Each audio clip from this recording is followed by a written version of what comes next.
Let's say you want to fix up your house, which is actually quite a lot like fixing yourself up, which is a very common dream metaphor. Yeah. Well, the first thing you want to do is go look around and see what needs to be fixed.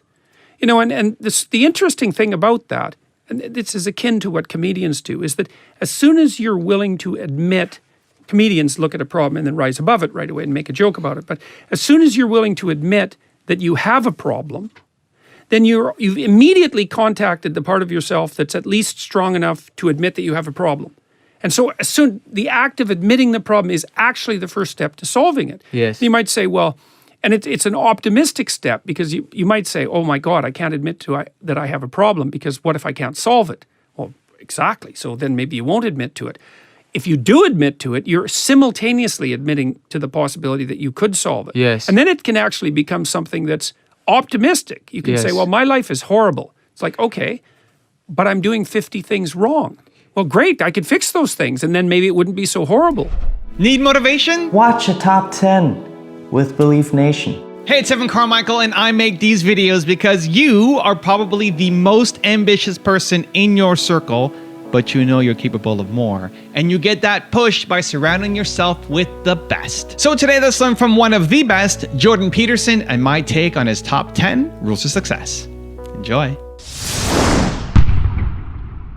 Rule number 2, find sustained meaning. I've watched the audiences very carefully and listened to them to see what resonates and what doesn't. And I think the basic argument that I've been laying out is that, well, we all have difficult lives, you know, that life is characterized in large part by suffering. That there's an inevitable element of suffering in life. I mean, obviously that's symbolized in Christianity by the crucifixion, which is a very harsh symbol. And not only is life sorrowful in part, but it's also touched by malevolence, and malevolence of each of us, and the malevolence of our social creations, our societies, and even in some sense the kind of blind malevolence of nature. And so it's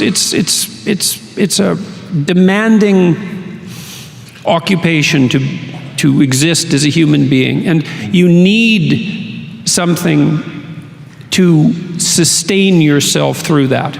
It's not optional, because the price of existence is so high that without that sustaining meaning, it corrupts you, it embitters you, and once you're embittered, things go downhill rapidly. You get vengeful, and you get angry, and you get destructive, and there's really no limit to that.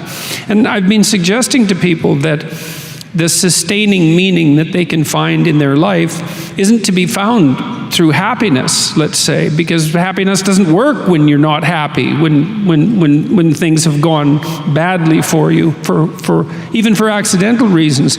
But you can find sustaining meaning in responsibility, and you can take responsibility for yourself. You can do that. And if you take responsibility for yourself, you treat yourself as if you're someone that's worthy of care and discipline. And that has nothing to do with being soft on yourself or the pursuit of pleasure, any of those things. You can take responsibility for yourself, and that works.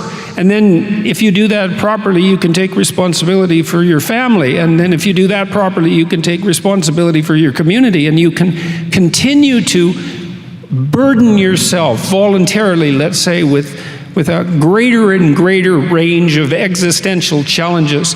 And all that does is make more and more and more of you. And that works as an antidote to the catastrophe of life. Rule number 3, practice remembering. What's the best method to retain what you read and to be able to use it in conversation? Oh, well,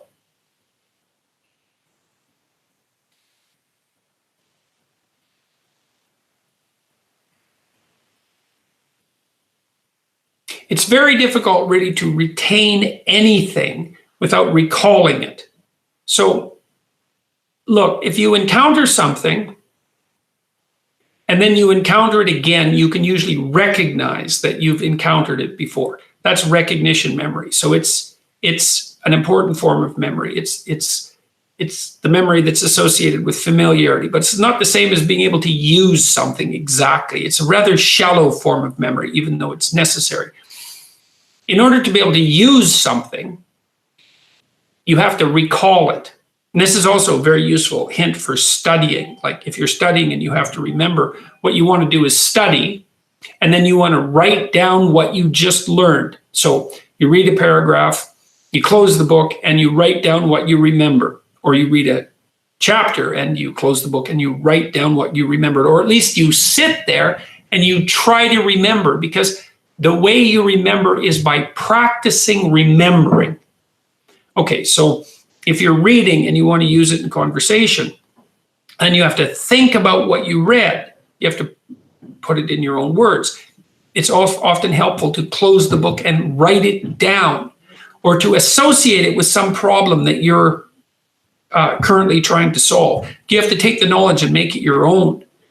And then that alters the structure through which you look at the world, and that changes the way that you think, so that when you have a conversation the next time, that you're going to have the conversation in a different way. So merely reading isn't enough. You have to read and think and recall. And it's the act of recalling that produces the remembering, and it's that act of remembering that puts that material at hand for you.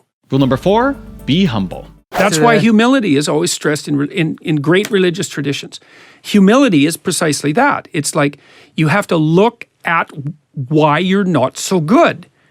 Yeah. And you know, that has to break down your pride to some degree and your arrogance. It's like, well, that's great, because if you break down your pride and your arrogance, then you're primed to learn and you can solve your problems. So there's nothing in that. It's a bit crushing to begin with, because you might think, oh my God, there's really a lot of things wrong with me. Yes. But at least then you're on the road to fixing them. Also, to make sure you're actually taking action after watching this video, I've designed a special free worksheet just for this video. The worksheet will highlight all of the lessons learned in this video, as well as pull out our 3 favorite learnings and quotes that will inspire you to actually do something. The worksheet will also give you space to write down what your key takeaways are and your specific plan of action to make sure you're getting results. If you want the worksheet designed specifically for this video, absolutely for free, there's a link in the description below. Go click on it and start building the momentum in your life and your business. I'll see you there. Rule number 5, allow kids to make decisions. I just found out I'm having a girl. Congratulations. What can I do to raise her to think for herself and not fall into the modes of thinking proposed by popular culture? Well, you can let her think for herself when she's a kid. You know, what you do is so that she practices doing that, you know, and so that means to consciously encourage as much autonomy as possible. So how do you do that? Well, let's say she's a little kid, she's 3, and she starts to get interested in clothing. So you lay clothing out on the bed and you say, well, you can wear this or you can wear this. You let her make autonomous decisions. You know, and with kids, you don't want to let them choose from an infinite menu. You want to give them a constrained menu. But what you want to do with your daughter is allow her to make as many decisions as she can possibly make as early as possible. You know, and that doesn't mean that children always know what's best for themselves or any nonsense like that. It just means that you're going to encourage her autonomy to in every measure that you can manage. And that means you're going to have to be brave and allow her to subject herself to a certain number of risks. So you raise her to think for herself by letting her think for herself. And that can start quite early. I would say when she's a teenager, she's going to fall into the modes of thinking proposed by popular culture, because that's part of being enculturated and socialized. It's virtually inevitable, and it's even somewhat desirable. But what you hope is that you've encouraged the capacity for autonomous thinking to a sufficient degree that it's likely to integrate with that more intense teenage socialization and then reemerge, so you get someone who comes out the other side as an autonomous individual. And that works with boys and girls. So I guess you do what Geppetto did in Pinocchio. Is the first thing you decide is, well, you don't want to raise a puppet. You want to raise an autonomous person. And then you think through, what does it mean to be an autonomous person? What sort of person do you want your child to be? What sort of person do you want to encourage your child to be?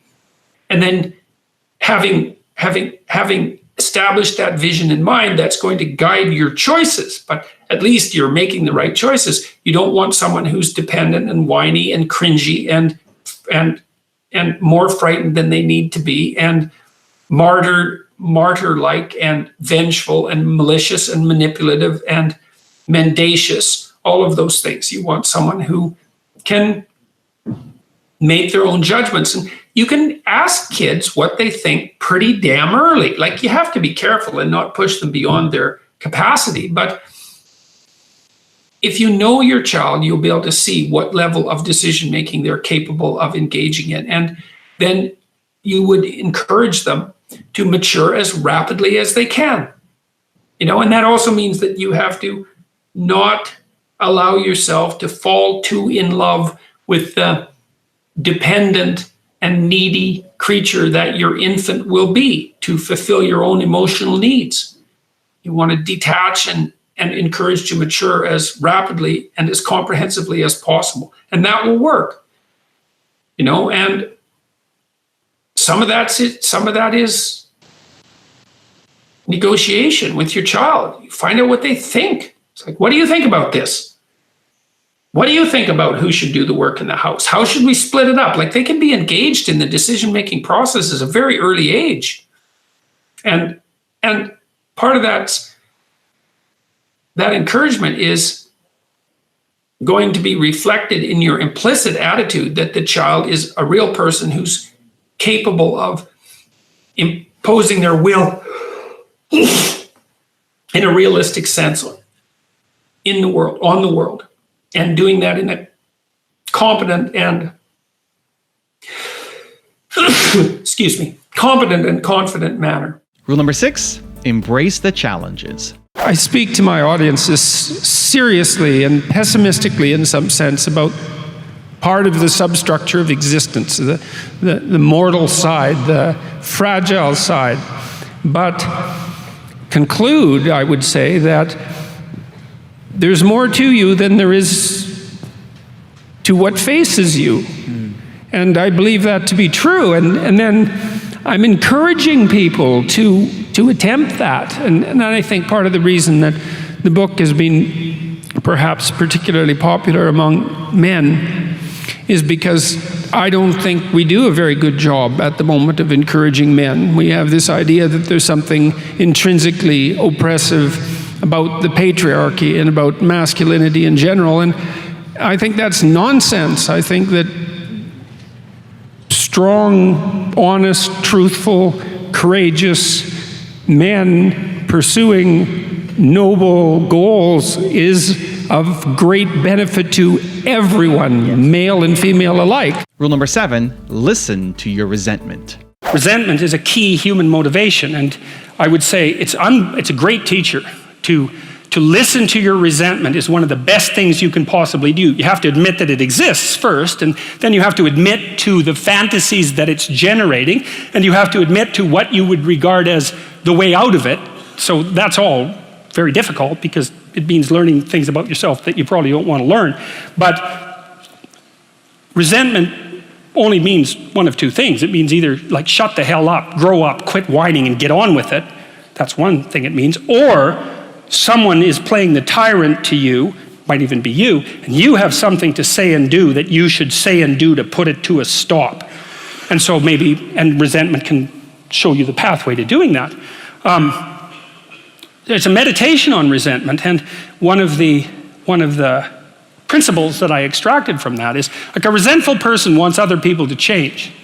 And if you're resentful, then your motivations aren't trustworthy. In fact, they're very, very dark. And that's why I went to the extreme with people like Panzram and the Columbine killers. resentful people who want to change the world are not to be trusted. What should you do instead? How do you treat your own resentment? I would say, well, I read this great line in a T.S. Eliot play called The Cocktail Party. And in it, this woman comes up to a psychiatrist. I think this is in this chapter. And she says, you know, I'm having a really rough time of it. I'm suffering badly. My life is not going well. And then she says, I hope that there's something wrong with me. And the psychiatrist says, well, what the hell do you mean by that? And she says, well, here's how I look at it. There's either something wrong with the world, and I'm just in it, and that's how it is. And then, like, what am I going to do about that? Because it's the whole world. Or maybe I could be fortunate, and there's something wrong with me that's causing all this unnecessary suffering. And if I could just set it right. I could learn, and I could set it right. And so, well, I've been thinking about that for a very long time. And I think, well, if your life isn't going the way it is, you know, you can find someone else to blame, which is pretty convenient for you and also relatively easy. Or you could think, okay, I don't like life. I don't like the way my life is unfolding. Maybe I don't like life in general because it's tragic and tainted with evil. How do I know if my judgment is accurate? And the question is, well, have I really done everything I possibly could to set my life straight? Because maybe I shouldn't be judging its quality or the quality of life itself or being itself, for that matter, if I haven't done everything I possibly could to set my life straight. Well, so there's a task. Solzhenitsyn, who I'm a great admirer of Solzhenitsyn, his book, The Gulag Archipelago, was one of the things that brought down the Soviet Union. And he said that one man who stopped lying could bring down a tyranny. And, you know, he said that with some authority. I think you could easily make the case that The Gulag Archipelago is the greatest book of the 20th century. I mean, there's other contenders, obviously, but he said when he was in the Gulag camps, you know, meditating on how the hell he got there, and he had a rough life, man. I mean, first of all, he was on the Russian front at the beginning of World War II, and then he was thrown in the Gulag camps, and that was just the beginning of his adventures, man. He had a rough life. And he was in the camps, and he was thinking, what the hell? Like, how did I get here? What's going on? I mean, he had Hitler and Stalin to blame, right? So if you need someone to blame, man, Hitler and Stalin, that's great. But that isn't what he did. He said he meditated for a while once he realized that he might have something to do with, in some strange way, with the way things turned out for him. And he said he went over his life with a fine-tooth comb in his memory. And he thought, okay, where did I go wrong? But by my own judgment, when there was a path in front of me, when did I take the path that I knew I shouldn't take? Because you all know that, right? You know, sometimes you don't know if what you're doing is good or if it's bad. It's just ignorance, you just don't know. But sometimes you bloody well know, and you do the thing you know you shouldn't do anyways. That happens a lot. And why do you do that? Spite is part of it, stupidity. There's all sorts of reasons, but you certainly know you do it. Solzhenitsyn thought, okay, well, what would happen if I took responsibility for where I am in this concentration camp, and then I went over my whole life and tried to figure out all the things I did that were wrong by my own estimation that increased the probability that I would get here, and then what would happen if I tried to set them all right now in the present? And that's why he wrote The Gulag Archipelago, and one of the consequences of that, as I said, was it sped the dissolution of the Soviet Empire. So, hey, that's not bad, eh? Like, you make a real confession, you really repent, you do your penance, which is writing this book, and you completely change the geopolitical landscape of the world. It's like, and that's worth thinking about, because it's not only Solzhenitsyn who did that. Nelson Mandela did something quite similar. It's not so impossible. And so the idea that what you should do if you're feeling resentful about the nature of being or suffering too much for your own life, let's say, is straighten the damn thing out. Like, seriously, try it for a year even. Try it for a week.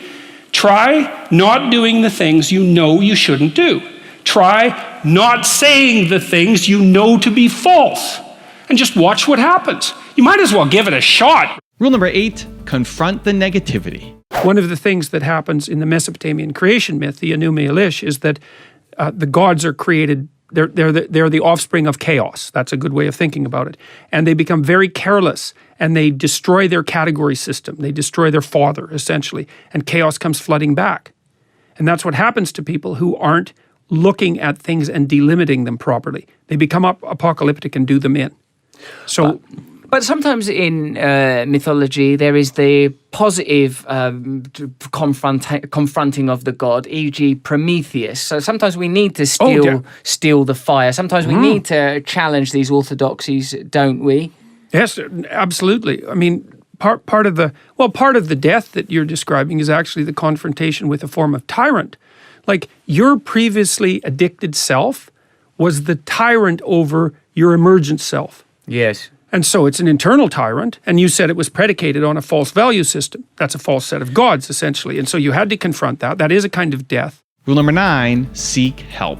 If you're seriously suicidal, and you can tell if you have a plan, like a plan that you've played out in fantasy multiple times, if you know how you would do it and when and where, and if you fantasize about the aftermath, like if that's a well-developed plan, then you should go talk to someone. You should talk to someone professional. You should let a friend know. You should let a family member know. Like, you need to do that. You're at risk. You're in danger under those circumstances.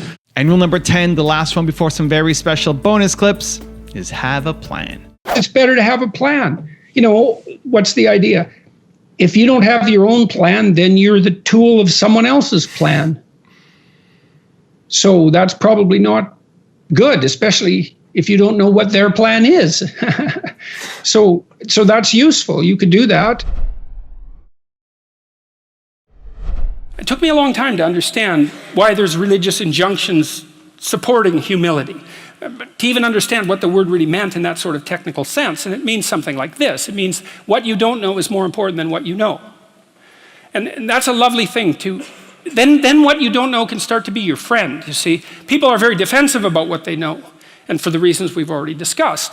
But the thing is, you don't know enough. And you can tell you don't know enough because your life is not what it could be, and neither is the life of the people around you. You just don't know enough.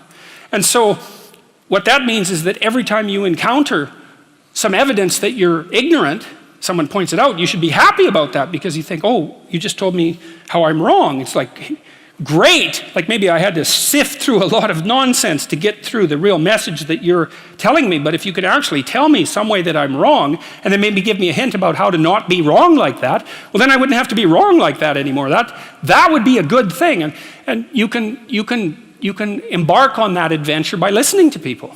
And if you listen to people, they'll tell you amazing things if you listen to them. And many of those things are little tools that you can put in your toolkit, like Batman, and then you can go out into the world and use those tools, and you don't have to fall blindly into a pit quite as often. And so the humility element is, well, do you want to be right, or do you want to be learning? And it's deeper than that. It's, do you want to be the tyrannical king who's already got everything figured out? Or do you want to be the continually transforming hero, or fool for that matter, who's getting better all the time? And that's actually a choice, you know. It's a deep choice. And it's better to be the self-transforming fool who's humble enough to make friends with what he or she doesn't know, and to listen when people talk. And listening is a transformative exercise. Like, if you listen to the people in your life, for example, if you actually listen to them, they'll tell you what's wrong with them and how to fix it and what they want. They can't even help it if you start listening, because people are so shocked if you actually listen to them that they tell you all sorts of things that they might not have even intended to, things they don't even know. And then you can work with that. And the other thing that's so interesting, you know, now and then you have a meaningful conversation, right? You have a good conversation with someone, you walk away and you think, geez, you know what? We really connected, and I know more than I did when I came away from that conversation. And during the conversation, you're really engrossed in it. And that feeling of being engrossed is a feeling of meaning, and the feeling of meaning is engendered because you're having a transformative conversation. So your brain produces that feeling of meaning for you. It says, oh yeah, this is exactly where you should be right here and now. It's the right place and time for you. And that's a great place to occupy. And so a good conversation where people are listening has exactly that nature. And the reason it has that nature is because it is in fact transformative. It's one of the truisms of clinical psychology. Like, if you're a clinical psychologist, a huge part of what you do is just listen to people. It's like, you know, they come in, they're unhappy, and they'd rather not be, something like that. You say, well, why do you think you might be unhappy? And they don't know. They have some ideas, and they may have to ramble around for like a year before they figure out why they're unhappy. They get rid of a bunch of reasons why they thought they were unhappy that are untrue, and then you kind of get to the heart of the problem. And then you might ask them, well, if you could have what you wanted so that your life would be okay, what would that look like? Then they have to ramble around a bunch about that because they don't really know. But the listening will straighten them out because people think by talking. And in order to think, you have to have someone to listen because it's very hard to think. Hardly anyone can think. And even the people who can think can only think about a limited number of things. The best thing you can do is teach people to write because there's no difference between that and thinking. And one of the things that just blows me away about universities is that no one ever tells students why they should write something. It's like, well, you have to do this assignment. Well, why are you writing? Well, you need the grade. It's like, no, you need to learn to think. Because thinking makes you act effectively in the world. Thinking makes you win the battles you undertake. And those could be battles for good things. If you can think and speak and write, you are absolutely deadly. Nothing can get in your way. So that's why you learn to write. It's like, and I can't believe that people aren't just told that. It's like, it's the most powerful weapon you can possibly provide someone with. And I mean, I know lots of people who've been staggeringly successful and watched them throughout my life. I mean, those people, you don't want to have an argument with them. They'll just slash you into pieces. And not in a malevolent way. It's like, if you're going to make your point and they're going to make their point, you better have your points organized, because otherwise you are going to look like and be an absolute idiot. You are not going to get anywhere. And if you can formulate your arguments coherently and make a presentation, if you can speak to people, if you can lay out a proposal, God, people give you money, they give you opportunities, you have influence. That's what you're at university for. If you're harmless, you're not virtuous. You're just harmless. You're like a rabbit. A rabbit isn't virtuous. It just can't do anything except get eaten. It's not virtuous.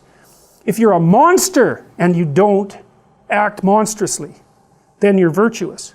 But you also have to be a monster. Well, you see this all the time. Harry Potter's like that too. It's like he's flawed, he's hurt, he's got evil in him. He can talk to snakes, man. He breaks rules all the time. All the time. He's not obedient at all. But you know, he has a good reason for breaking the rules. And if he couldn't break the rules, him and his little clique of rule-breaking, you know, troublemakers, if they didn't break the rules, they wouldn't attain the highest goal. So it's very peculiar, but it's a very, very common mythological notion. You know, the hero has to be a monster, but a controlled monster. Batman is like that, you know. I mean, it's everywhere. It's the story you always hear. Compare yourself to who you were yesterday and not to who someone else is today. Because if you're comparing yourself to someone else, I mean, first of all, you don't know very much about the life of the person you're comparing yourself to. You don't know it across all of its dimensions.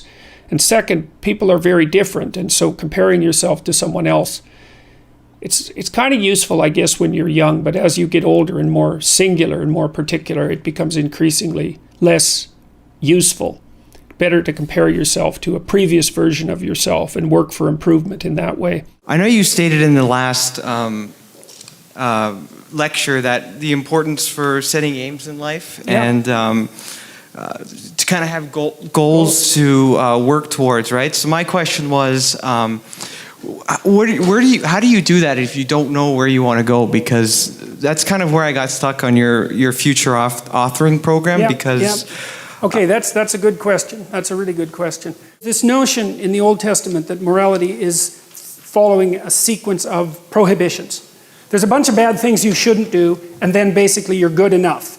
And I think there's wisdom in that. I think that's kind of where children start, right? I mean, I love children and all that, but they're crazy little creatures, and they need to be, you know, civilized. And partly what you do is you lay prohibitions on them, and mostly what you're trying to do is lay prohibitions on them for the behaviors that, if they manifested, would make their life miserable. This is why this thing that I've said to people has become this crazy internet meme, but that's to clean up your room. And which is a lot better and more useful than people think. It's a lot harder too, but the first thing you do, I think, and I learned this in part from Solzhenitsyn when he was trying to iron out his soul when he was in the Gulag, because he was trying to figure out how he got there, how he contributed to how he got there. You know, not Stalin and Hitler, even though they were kind of to blame, you know, but there wasn't much he could do about that. I think what you have to do, and this is part of humility, is you have to look around you within your sphere of influence, like the direct sphere of influence, and fix the things that announce themselves as in need of repair. And those are often small things, you know, and they can be like your room. Put it in order, because the thing is, it isn't exactly so important that your room is in order, although it is. What's important is that you learn how to distinguish between chaos and order, and to be able to act in a manner that produces order. I think you can do something as simple as just sit on your bed and think, okay, there's probably like 5 things I could do today so that tomorrow morning is slightly better than this morning was, or at least I'm not falling behind. And those will usually be, it's like having to eat a toad in the morning, right? It's like, it's not gonna be something you wanna do. There'll be things you're trying to avoid. They're snakes, essentially. But if you ask yourself, like you're asking someone, which I think is a form of prayer, if you ask yourself, instead of telling yourself, you know, what is it that I could do to set things more right today that I would actually do? It's usually some small thing because you're not that disciplined, you know. Then you can go do it. And then you put the world together a little more when you do that. And that spreads out. But you also construct yourself into something that's better able to call order forth from chaos. And that makes you just incrementally stronger. And then the next day, you can maybe take on a slightly larger task. And like, you get the benefit of compound interest if you do that. It's a tremendously powerful technique. And I think if you do that, at some point, instead of just having to fix things up that are not good, you'll start to get a glimmer of the positive things that you could do, you know, the positive things that you could do that would actually constitute a vision. And that's what I would recommend. When people are beset with a catastrophe, like let's say the death of their father, that they are prone to use that as an excuse for not going about the business that they should be going about. Because they can say to themselves, well, I would accept. And accept, there's always good reasons. I mean, believe me, there's always good reasons for not doing what you should. That's for sure. The reasons pile up day after day to not do what you should, especially because you're aiming at things in the future. You can put them off indefinitely, right? Because of the demands of the day. There is no excuse whatsoever for not getting at what it is that you should be doing. It's absolutely reprehensible to justify your inaction with a catastrophe that extracts mercy from other people, right? There's a tricky game that's going, well, of course I can't do that. Look at the terrible thing that's just happened to me. It's, yeah, okay, I understand. You're absolved of any necessity to move forward because of your current catastrophe. It's like, well, actually you're not. And it's rather rude of you to use it as an excuse. And it's certainly counterproductive. When I was 25 or so, I probably weighed about 138 pounds. I smoked like a pack of cigarettes a day.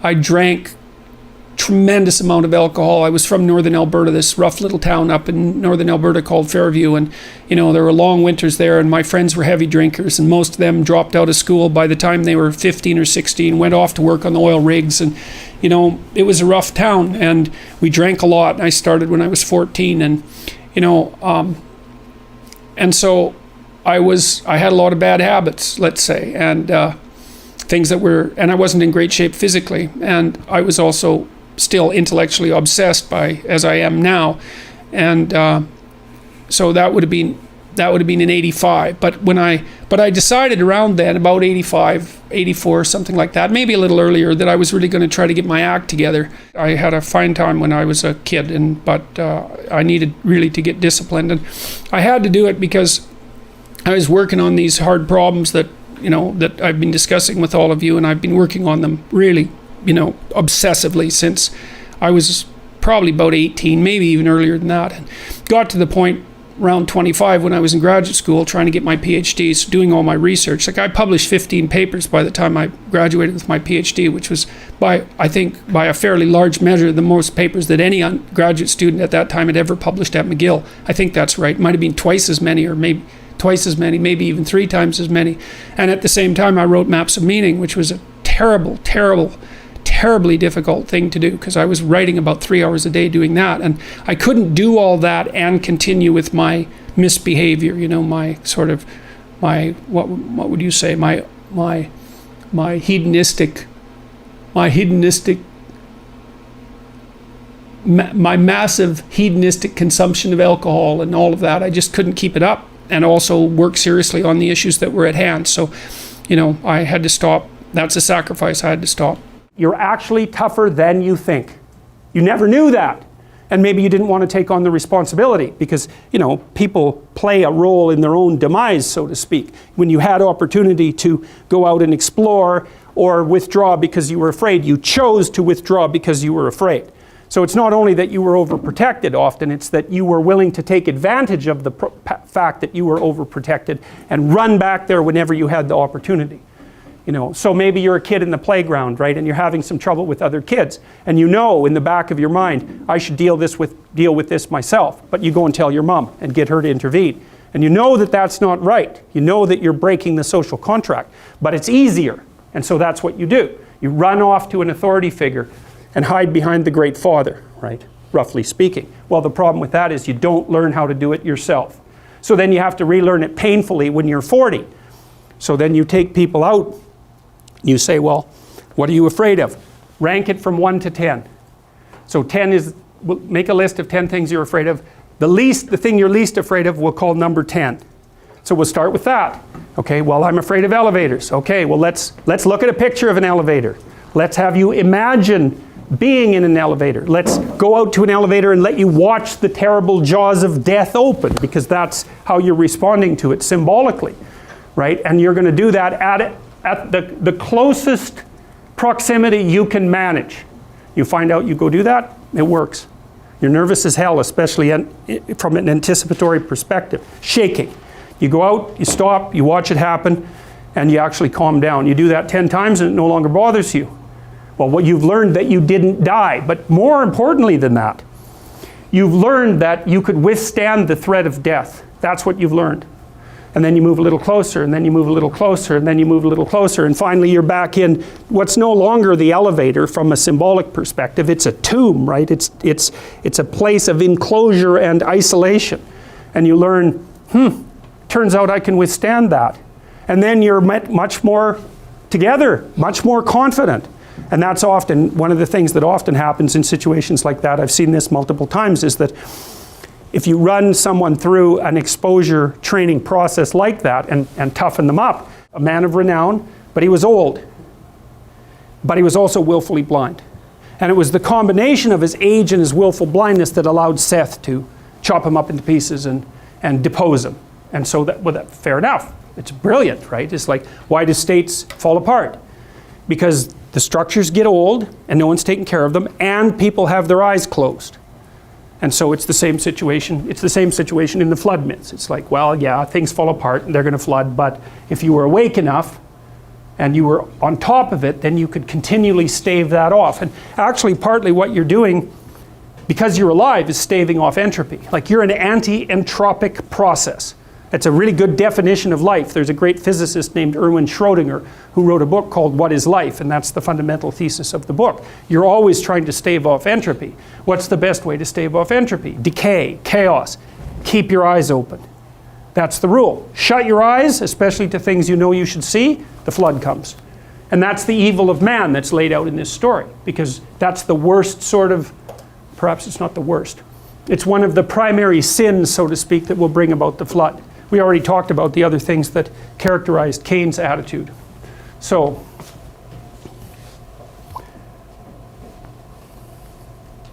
there we go. So God's upset because he made man on the earth, and it grieved him at his heart. And God says, I will destroy man whom I have created from the face of the earth, both man and beast, and the creeping thing, and the fowls of the air, for I repent that I've made them. But Noah found grace in the eyes of the Lord. Okay, so now that's an interesting thing. So here what we have is, the question is, the whole world's in chaos at this point. right, in this point in the story. And the chaos is of multiple sorts. It arose from the fall. It arose from the emergence of self-consciousness. It arose from the sins of Cain. Like, things are not going well. It's multiple levels of collapse. I had a plumber once, you know. It was the night before we were putting drywall in our house. We were redoing a house, and he had put in all the plastic piping, you know. And I was going to test the joints. They're supposed to be glued together with this pipe glue, right? And I told him I had to test the joints, and he said, well, you don't have to test my joints, they never leak. And I thought, yeah, that's okay. How about if I test them? So I went up on the 3rd floor and filled the pipes with water, capping them in the basement like you're supposed to. And like half an hour later, I had 2 inches of water in the basement. There were 30 leaking joints. And that was the night before the drywallers were supposed to show up. So he wasn't particularly competent. That's the point of that story. But even more so, he had put a bunch of the plastic pipe outside where the drywall would be. So it would have been sticking through the wall. So I spent a frenetic night, you know, sawing through plastic pipe and re-gluing joints so that the drywallers could come in. What's the point? If you're going to be a plumber, man, be a good plumber. Because otherwise all you do is go out there and cause trouble. We don't need people to cause more trouble. We need people to solve problems. You know, and so you can be a tradesman, and you can make a lot of money as a tradesperson. It's a bloody, reliable, honorable, forthright, productive way of making a living. And there is a hell of a lot of difference between a working man who knows what he's doing and one who doesn't, both in terms of skill and ethics, right? And you work with someone who knows what they're doing, it's a bloody pleasure. They tell you what they're going to do, they tell you how much it will cost, they go and do it, it works, and you pay them. Perfect. Everyone's happy. And that's what happens when you have genuine hierarchies of competence. And so you listen to these panderers of egalitarianism and equity, and they fail to recognize completely that there are differences in rank between people. It's not such a terrible thing, man. Maybe you wouldn't be a great lawyer. Like, it's certainly possible. Most people aren't. But that doesn't mean there isn't something you could be great at. There's lots of hierarchies to attempt to climb, and if you fail in one, go try in another. But the point is, you're still trying to aim for the top, and what the hell are you going to do if you don't try to aim for the top? You know, flap about uselessly and whine about your life? It's not helpful. It'll just make you miserable. You're not reliable to anyone. You can't help out in a crisis. It's like, so you tell young people, and this is another message for conservatives, like, I don't care what you're going to do, but go out there and make something of yourself for God's sake. Be an honest person and work and get to the top of whatever it is that you want to get to the top of. You know, and stand up for yourself like a respectable human being and be a bit of a light on the world instead of a blight.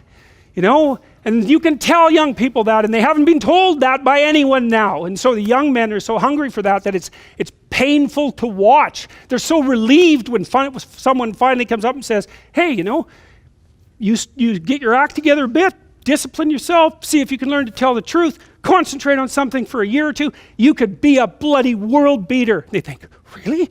That's possible? Wow, that would be interesting. That might make life worth living. It's like, yeah, it might. So why don't you go do it? That's what the damn universities were supposed to be teaching people, and they've forgotten that. I went to Harvard a month and a half. I used to teach there, and I talked to a bunch of students, you know, and I told them, it's not easy to get into Harvard, you know. Like, you're a valedictorian if you're at Harvard. And not only are you a valedictorian, you're way better than most people at least 2 other things, or you don't get in.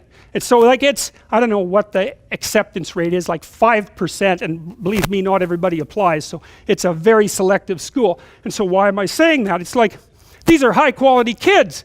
So I told them what I just told you. It's like, here you are at Harvard. It's like, get yourself educated, man. Read some books, learn to talk, learn to think. Make yourself into something. Get the hell out there and make the world that put you here happy that you were put there in that great institution. You know, and they came up to me afterwards and said, God, I wish someone would have told us that when we were in our first year. It's like, Jesus, why didn't someone tell them that? For God's sake, it's supposed to be the greatest university in the world. Is it so difficult to figure that out? You're lost, and the problem with being lost is when you're lost, you don't know where to go, and the problem with not knowing where to go is there's a million places that you could go, and a million places is too many places for you to go without dying. So being lost is not good. So you need to know where you are. You can kind of tell if you don't know where you are. It's quite straightforward. If you are haunted by reveries of the past, for events that are older than approximately 18 months, if they continue to come up in your mind over and over, in your dreams over and over, you haven't extracted the world out from your past experiences. The potential is still trapped in the past. You're a navigator, you're a sailor on an ocean, man. That's what you are. You're a mobile creature. You're going from point A to point B all the time. You're not sitting there glued to a rock like some brainless, sea creature. There's a funny little creature called a hydra. Very simple little creature. In its juvenile stage, it has a brain because it swims around, but then when it turns into an adult, it latches itself to a rock and promptly digests its brain. Because if you're just sitting on a rock and you're not moving, you don't need a brain. But that's not our issue, right? We're zipping around in the world, and so we're navigating agents. And so to navigate, there's two things you need to know. And the first is, where the hell are you? Exactly, precisely, right? Razor sharp. What's good about you and what's bad about you? By your own reckoning. You don't have to, you can ask other people, but this is a game you play yourself. It's like, as far as I'm concerned, I'm taking stock. What is it that's okay about me and what needs some work? And you got to watch to not be too self-critical when you're doing that too, because that can just be another kind of flaw. I'm really sad to see that people are disenchanted and nihilistic and depressed and anxious and aimless and perverse and vengeful and all of those things. It's terrible. And then to see people question whether that's necessary and then to start to rise out of it. It's like, it's so fun. Like last night I was after my talk, it's overwhelming.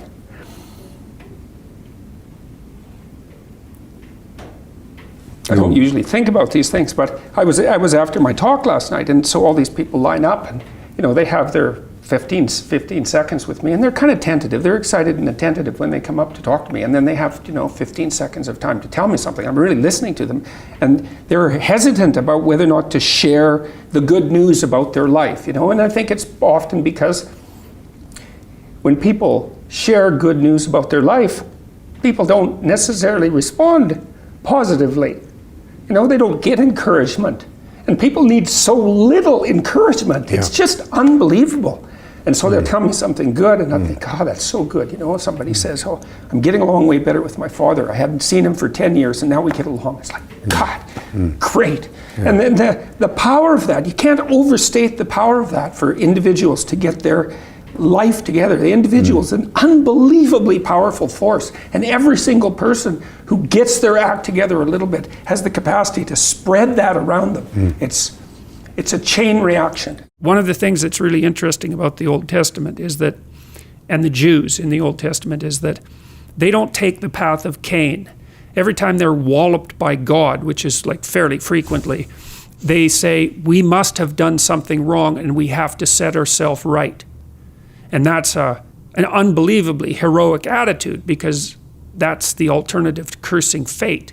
It's like you take the responsibility for failure onto yourself, and you think, well, if I just had my act together a little bit more, if I took advantage of every opportunity that was put in front of me, if I wasn't resentful and bitter, then I could have done something that would have tilted the situation in a different direction. And that's almost inevitably true. Dostoevsky, I think, said something like, every man is responsible for everything that happens to him and everything that happens to everyone else.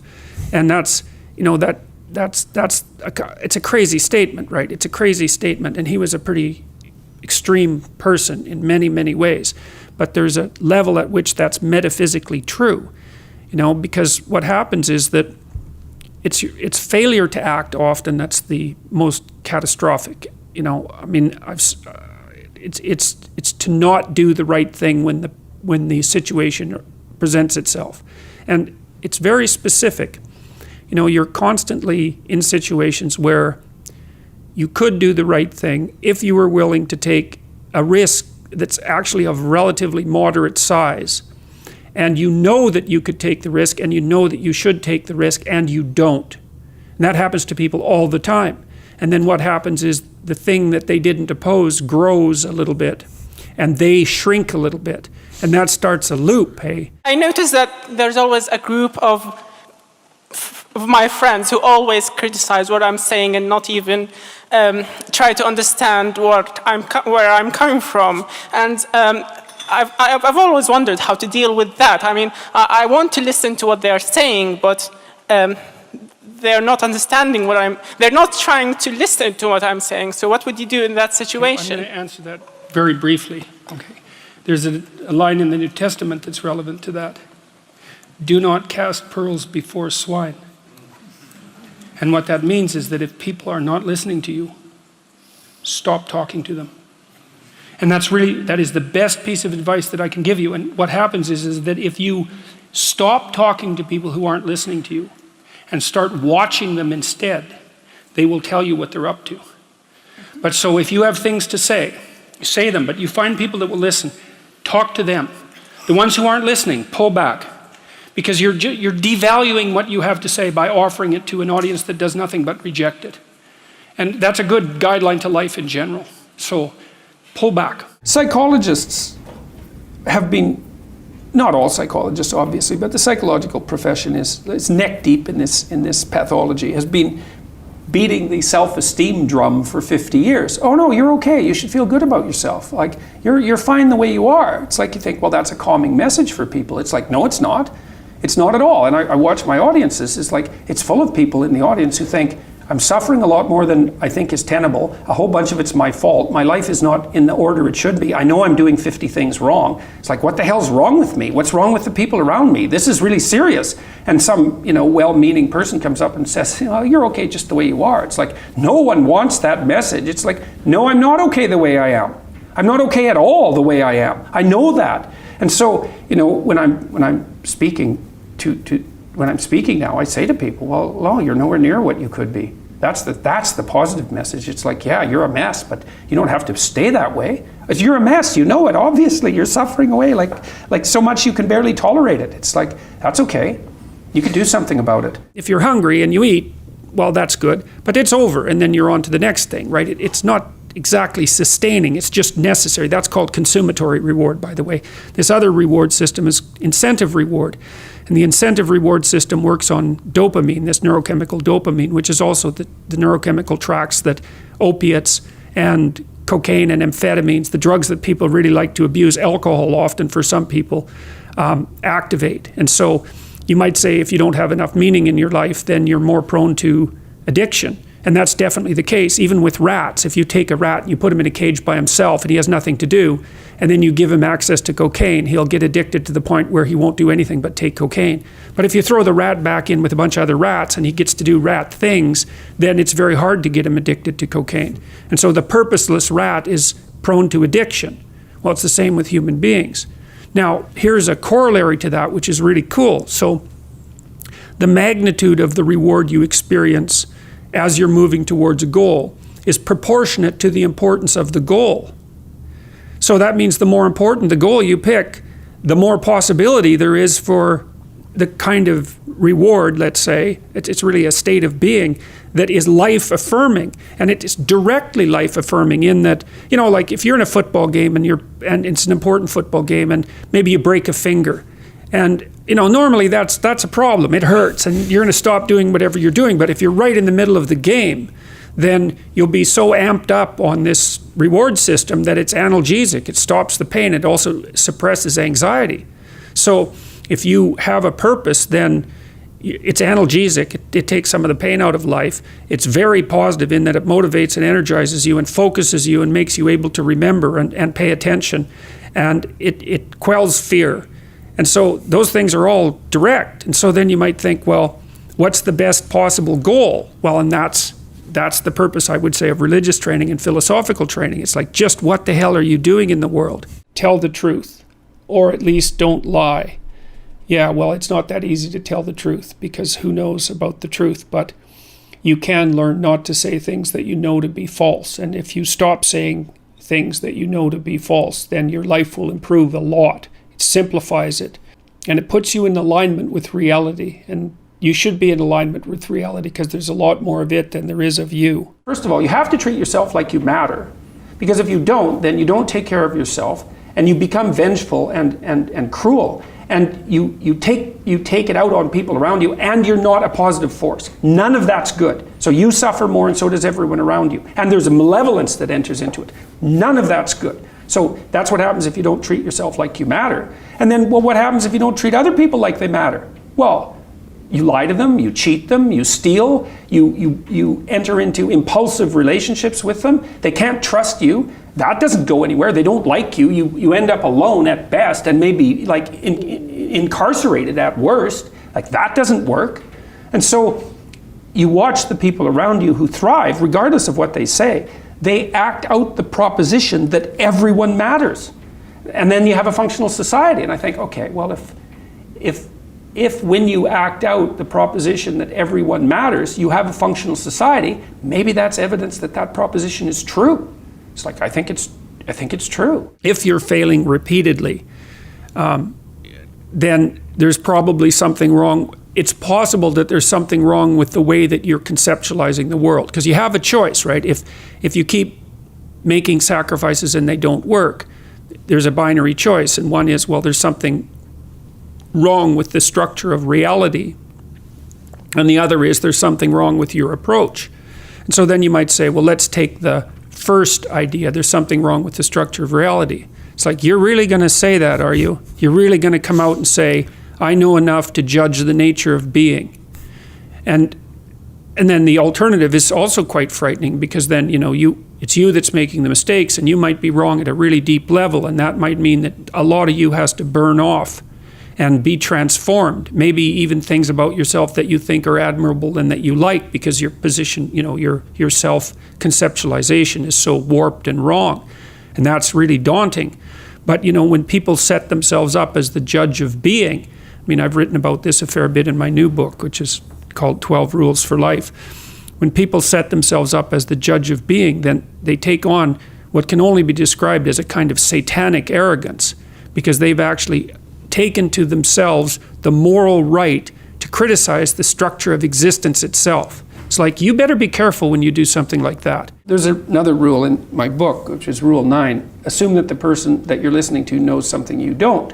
Well, they do. The person you're listening to knows some things you don't. You can be sure of that. Now, whether or not you can get to them is a different matter, but if you do get to them, it's a real deal for you.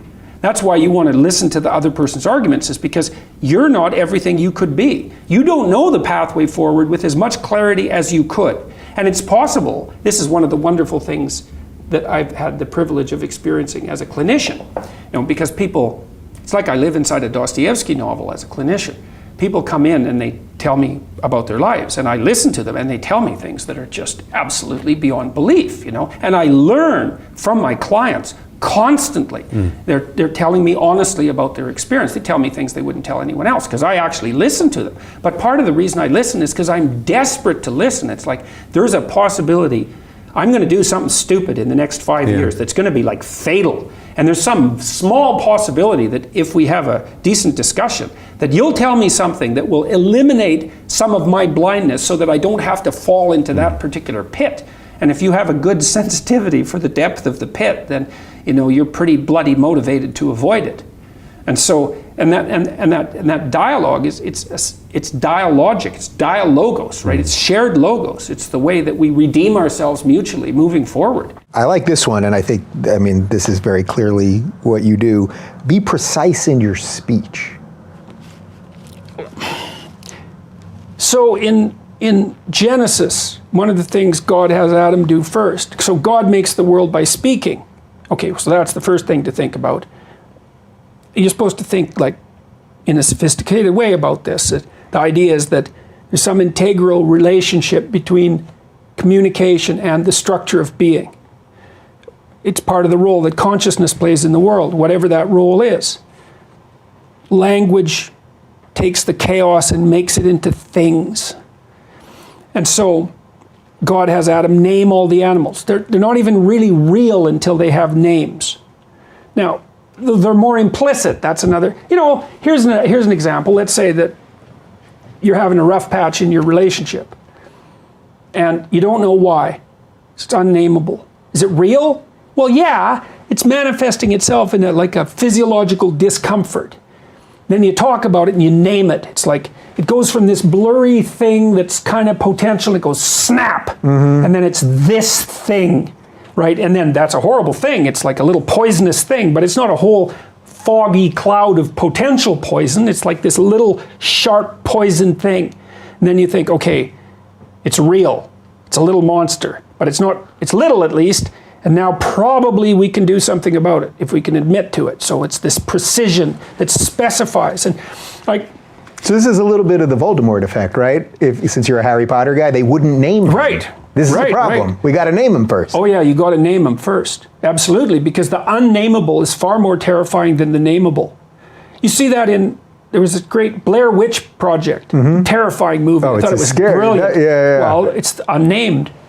There's nothing terrible happens in that movie. It's all the unnameable. It's like, what's going on? What's going on? What's going on? And no matter how terrible the actuality is, it's rarely as terrible as your imagination. Because your imagination, like, it's an old thing. It's seen a lot of terrible things in the history of life. Like, it can put monsters everywhere. And so it's almost always better, it might be better without exception, to name the thing, no matter how terrible it is. And if you can't name it, what that means is that you're telling yourself that you're so terrified that you can't bring your attention to bear on it. And that makes you're the loser, instantly. If it's so terrifying that you cannot face it, it's won. Stand up straight with your shoulders back. My wife is a massage therapist, and she's very physiologically aware, and so she's also helped me with this sort of thing. But we watch people on the streets all the time, and people in general now have very poor posture, and it's very bad for them. Well, that's got to be phone related too, right? We're all well, yeah, I think that's part of it, but I also think it's something our culture doesn't attend to. Like, you kind of have to remind your kids to stand up. You know, it takes a certain amount of conscious effort.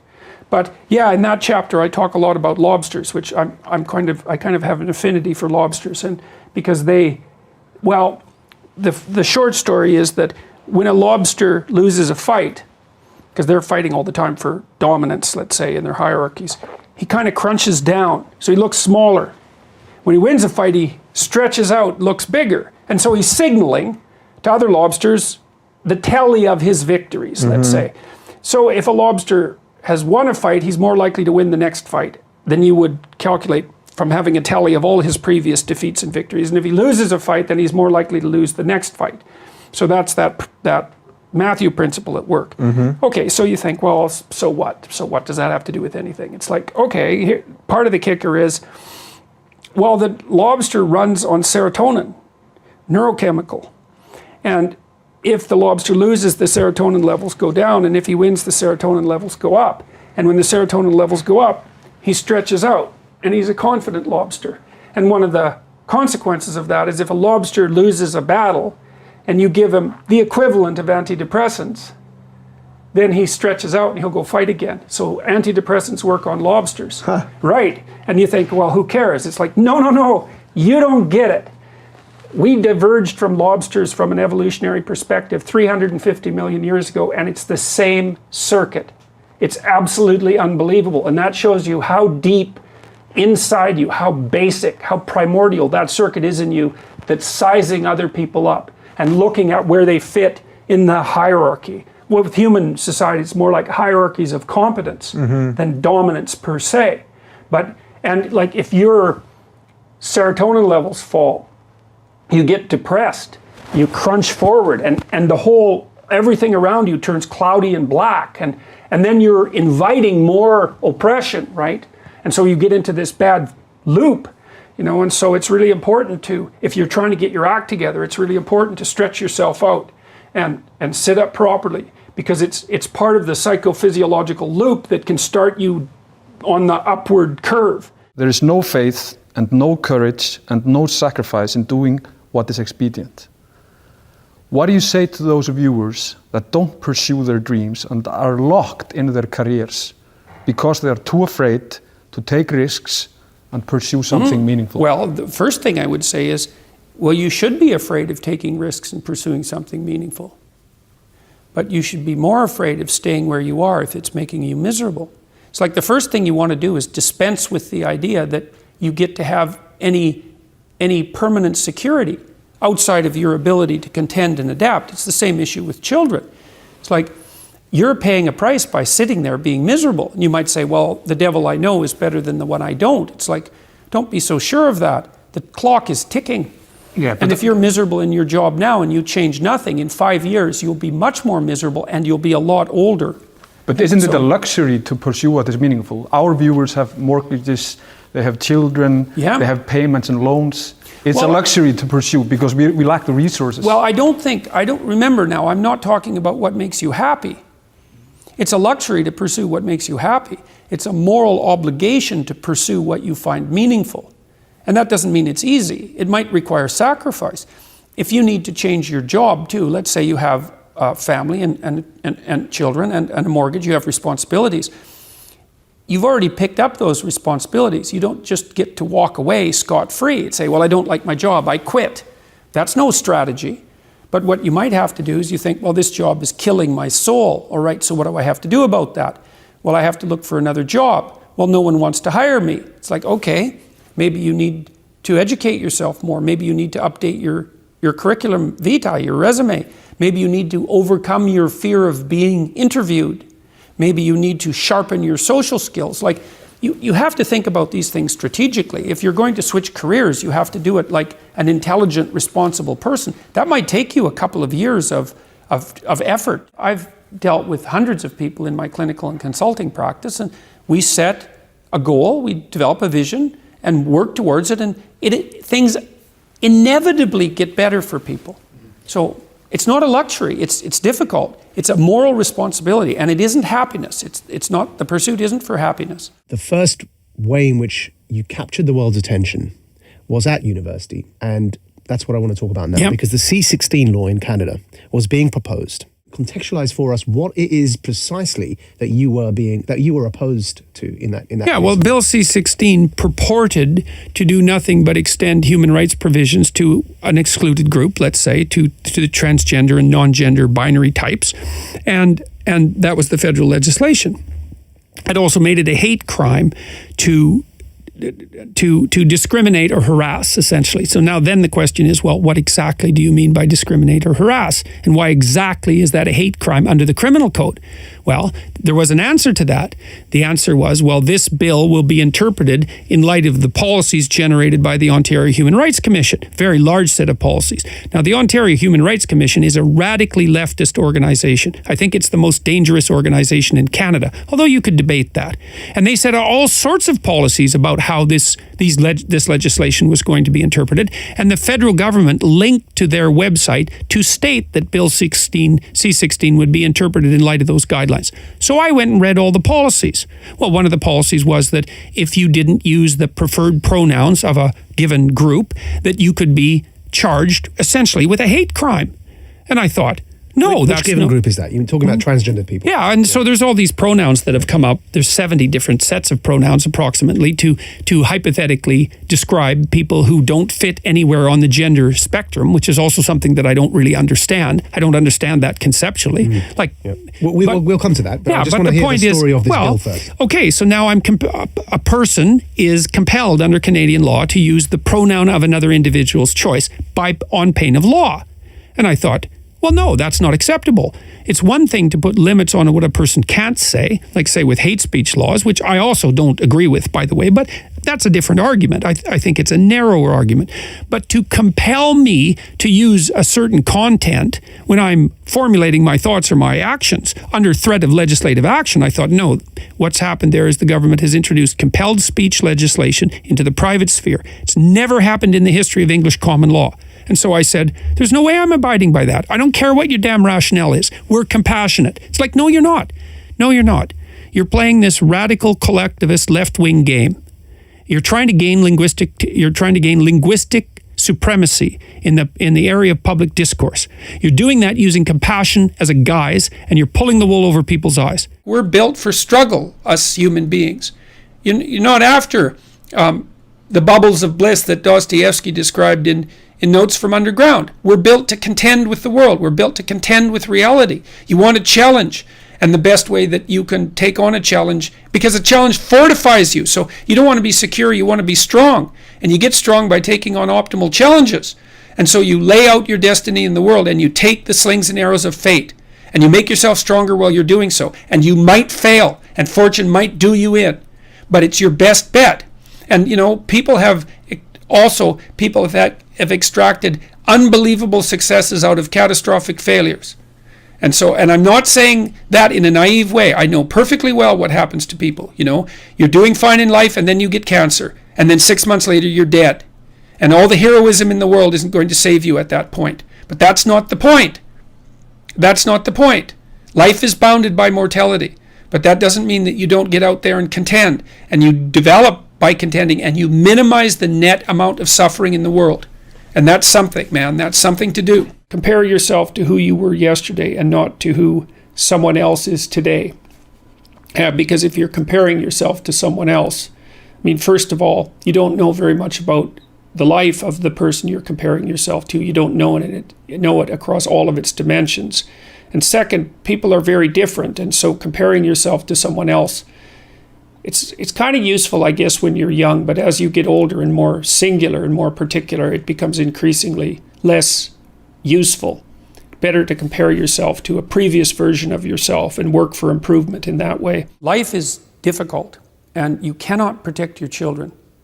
What you can do is prepare them, and you can prepare them to be strong and courageous and truthful and resilient and reciprocal in their interactions with other people.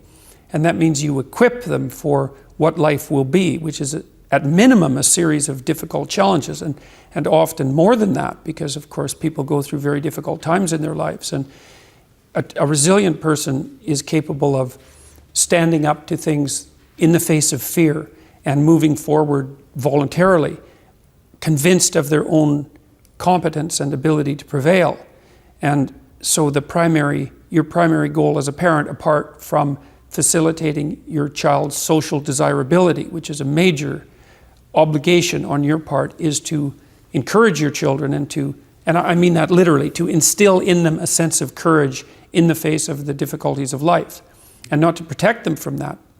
We don't even want to be protected from those difficulties, because a major part of life and its meaning is the challenge that comes with confronting difficulties. I said with Bill C-16 that I wouldn't speak the language of the radical leftists, because I don't think that language should define the game. But let's say it does. So here's the game. The world is a battleground of groups, and they're battling for power. That's it. That's the game. And some of them win, and they oppress those who don't win. So that's how we're going to view the world. Okay, now the leftists say, okay, well, here's the oppressed people. The oppressors, the patriarchal types, they should be ashamed of themselves and give up some power. And the right-wingers, the radical right-wingers, look at that and they say, oh, I see, so the game is ethnic identity, is it? It's identity politics. Okay, we're white males. We're not going to lose. That's the right-wing version of identity politics. It's like, screw you. If we're going to divide into groups, if we're going to divide into tribes, and I'm in my tribe, I'm not going to get all guilty and lose. I'm going to get all cruel and win. And that's like, then you think, well, there's people in the middle. They're kind of looking back and forth. Which side of the identity politics spectrum am I going to fall in? Do I want to go with, do I want to be driven primarily by compassion, and am I going to accept guilt for my historical privilege? So that's one possibility. And then I'm the oppressor. I'm the member of the oppressor group. Or am I going to say, oh, no, to hell with that. I'm just going to play to win. Well, then I'm going to go to the right. It's like, well, my sense is, how about we don't play either of those games? And the reason we shouldn't play them is, well, the Soviets played the left-wing game and killed who knows how many tens of millions of people. You can't even count it accurately. The estimates range from 20 to 100 million. Those are pretty big error bars. And the Maoists, maybe 100 million, certainly 60 million. So, okay, that didn't work out so well. And then there's the Nazis, they played ethnic identity politics and racial superiority. It's like, what, we want to play that game? See, what I've been trying to do, really what I've been trying to do for the last 30 years is say, look, there's heavy temptations to play those sorts of games. But that's not the only game in town. It's a much better game to play individual. It's like, get your act together. Stand up in the world. Make something of yourself. Stay away from the ideological oversimplifications. Set your house in order. That's rule 6 in this book. So I have a book rule in there that says, set your house in perfect order before you criticize the world. And it's a very dark chapter about the motivations of the Columbine High School killers and this other guy named Carl Panzram, who was a serial rapist and arsonist and murderer. And he wrote an autobiography, and the Columbine kids also wrote about why they did what they did. They're resentful to the core, bitter, resentful, terrible. And, well, I'm suggesting that people stay away from that resentfulness and bitterness, even though life is hard and there's malevolence in the world. It's like, yeah, you can tell a story where everyone's a victim, because we all die, we all get sick, you know, and things happen to us that are bitter and terrible. Betrayal, deceit, lies, like people hurt us on purpose, you know. So it's not just the tragedy of life, it's malevolence as well. It's everyone's a victim. You can tell that story. The problem is, if you tell that story and you start to act it out, you make all of that worse. That's the problem. And this is why partly I got attracted to Christian imagery, at least in part. Because there's an idea in Christianity that you should pick up your goddamn cross and like walk up the hill. And that's dramatically, that's correct. That's the right answer. It's like, you've got a heavy load of suffering to bear, and a fair bit of it's going to be unjust. So what are you going to do about it? Accept it voluntarily and try to transform as a consequence. That's the right answer. It's the right answer. Because the rest of it is tribalism.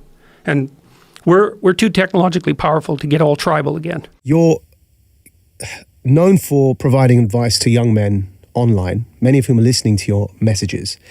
And if I could distill the core message that you advise young men to pay attention to, it's that they could be far more than they currently are. Could you explain that for me, please?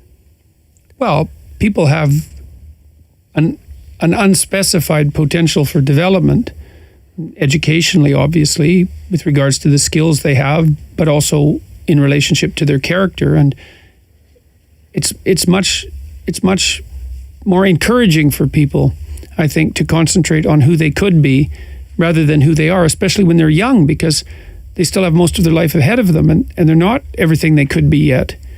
And so to tell people even something like, well, you should feel good about yourself the way you are, it's like, well, that there's something there that's seriously lacking, because there's so much more that you could be, that you need to be, and that you should be aiming at. The problem with being okay the way you are is that you don't have a goal then. And people need to have a goal in order to come to terms with their life. The baboon here, who's supposed to be basically just a fool when the story was first written, he turned into what's essentially a shaman across time.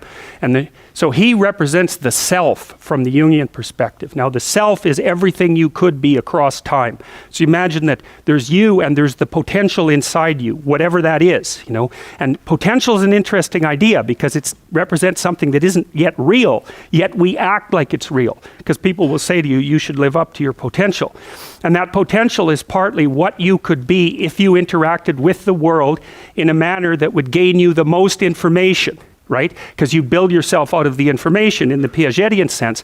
But it's deeper than that too, because we know that if you take yourself and you put yourself in a new environment, new genes turn on in your nervous system. They encode for new proteins.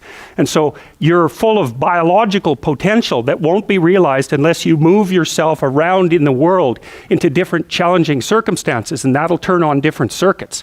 So it's not merely that you're incorporating information from the outside world in the constructivist sense. It's that by exposing yourself to different environments, you put different physiological demands on yourself all the way down to the genetic level, and that manifests new elements of you. And so one of the things that happens to people, and this is a very common cultural notion, is that you should go on a pilgrimage at some point to somewhere central, and that would be, say, like the Rock in the Pride Rock in The Lion King, because you take yourself out of your dopey little village, and that's just the little bounded you that everyone knows and that isn't very expanded, and then you go somewhere dark and dangerous to the central place, and while you do that, you have adventures, and they toughen you and pull more out of you, like partly because you're becoming informed, which means information. It means you're becoming more organized at every level of analysis, but there's also more of you too. Primary motive as a clinical psychologist and educator is to help individuals live more meaningful and productive lives in harmony with their families and their community. That's my motive. And the evidence for that, I think, is, well, if people go online, and first of all, you can watch the lectures and decide for yourself, but you can also go, I suspect probably maybe 250,000 people have commented on the lectures and their effects on them. And so That's what people say. I'm watching the lectures. Yeah. I'm trying to develop a vision for my life. I'm trying to become more responsible, and it's really helping. And that's what I hear all the time when I do these public lectures, like, which aren't political. But when we gain success, we raise the bar. We set our ambitions higher. I mean, what is your end game? What do you want? That's all. That's what I want. I want to help as many individuals as possible become more courageous, more truthful, and more engaged in the pursuit of individual, familial, and social harmony. That's what I want. Well, there's something I'd like to say, maybe in closing, about courage. People say that to me, and I don't think it's exactly right. There's a line in the Old Testament, the fear of God is the beginning of wisdom. And I think it's more like that. It's not that I'm courageous, it's that I'm afraid of the right things. So when I made my videos, it wasn't like that didn't make me nervous. But I was less nervous about going back to bed and not saying what I had to say than I was about making the videos. Because I know where this is going. I don't want to go there. And so it's not so much courage, it's that it's a matter of, it's less risky to say something than to remain silent when you know there's something to be said. I know that to be the case. And so lots of times in life, it's like, there's no pathway forward that's going to shield you from risk. You get to pick this risk, or you get to pick this risk. And I think I picked the lesser risk. And that might be wise, but I'm not so sure it's courageous. Oh yes, chapter 9 is assume that the person you are listening to might know something you don't. This is a chapter about conversation and about the different forms conversation takes. And it's a chapter about humility. And it's a chapter about listening. And the humility element is, it took me a long time to understand why there's religious injunctions supporting humility, to even understand what the word really meant in that sort of technical sense. And it means something like this. It means what you don't know is more important than what you know. And that's a lovely thing to, then what you don't know can start to be your friend, you see. People are very defensive about what they know, and for the reasons we've already discussed. But the thing is, you don't know enough. And you can tell you don't know enough because your life is not what it could be, and neither is the life of the people around you. You just don't know enough. And so what that means is that every time you encounter some evidence that you're ignorant, someone points it out, you should be happy about that because you think, oh, you just told me how I'm wrong. It's like, great. Like maybe I had to sift through a lot of nonsense to get through the real message that you're telling me. But if you could actually tell me some way that I'm wrong and then maybe give me a hint about how to not be wrong like that, well, then I wouldn't have to be wrong like that anymore. That would be a good thing. And you can embark on that adventure by listening to people. And if you listen to people, they'll tell you amazing things if you listen to them. And many of those things are little tools that you can put in your toolkit, like Batman, and then you can go out into the world and use those tools, and you don't have to fall blindly into a pit quite as often. And so the humility element is, well, do you want to be right, or do you want to be learning? And it's deeper than that. It's, do you want to be the tyrannical king who's already got everything figured out? Or do you want to be the continually transforming hero, or fool for that matter, who's getting better all the time? And that's actually a choice, you know.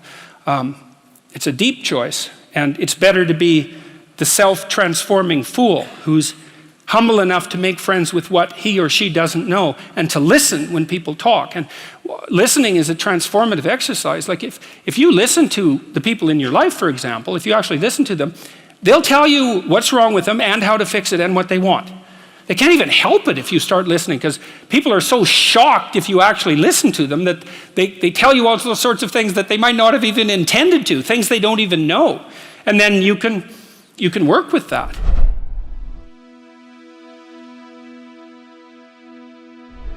Because you made it this far in a video, I want to celebrate you. Most people start and don't finish. Most people never actually follow through. Most people say they want something, but they don't ever do the work to actually get it. But you are different. You are special. Believe Nation, you made it here all the way to the end, and I love you. So as a special celebration, if you put a hashtag believe down in the comments below on this video, I will showcase you and celebrate you somewhere on the screen in a future video, because you are awesome.